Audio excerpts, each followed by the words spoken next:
The question I think that most people have is, how did this happen?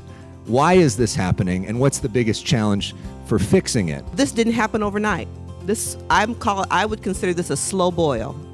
And every level of government and every past administration has taken their turn at turning up the heat. But if we are leaving people in poverty, and in fact passing policies that exacerbate the number of people who are falling deeper into poverty, then we helped to create the human condition we all experience today. We are trying to undo some of the past bad things that have been done to try to help. But at this point, we already have tens of thousands of people on the street. So I guess my point is, even when voters no longer have homelessness at the top of their mind in these polls, policymakers have to understand that these kinds of crises don't happen overnight.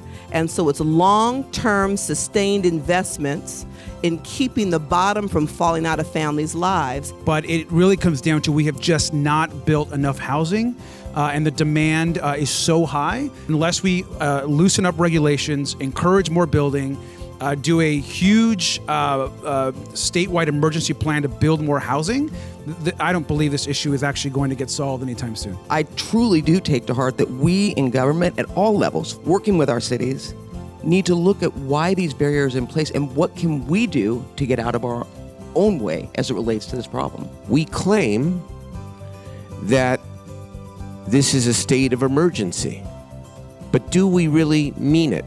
I sometimes wonder, because government actions and inaction send a signal. There is no housing production standard.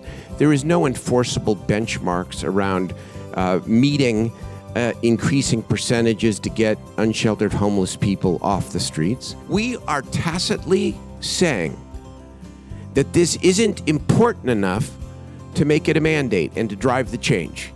We can't wait for people to clean up their lives, quote unquote, in terms of substance abuse, in order to be eligible to qualify for housing assistance. We have to get people housing first. People are mentally ill. There are folks that are homeless that are committing crimes, I think, but I always tell people there are also people that are in homes that are committing crimes. You know, NIMBYism isn't just about government. It's about all of us having a collective conversation about what kind of civilized society we want to live in, and when we are going to move beyond fear of people who don't look like you.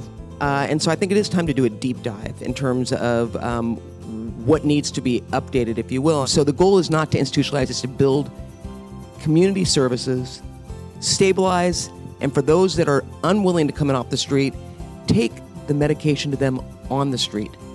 Get them the help they need.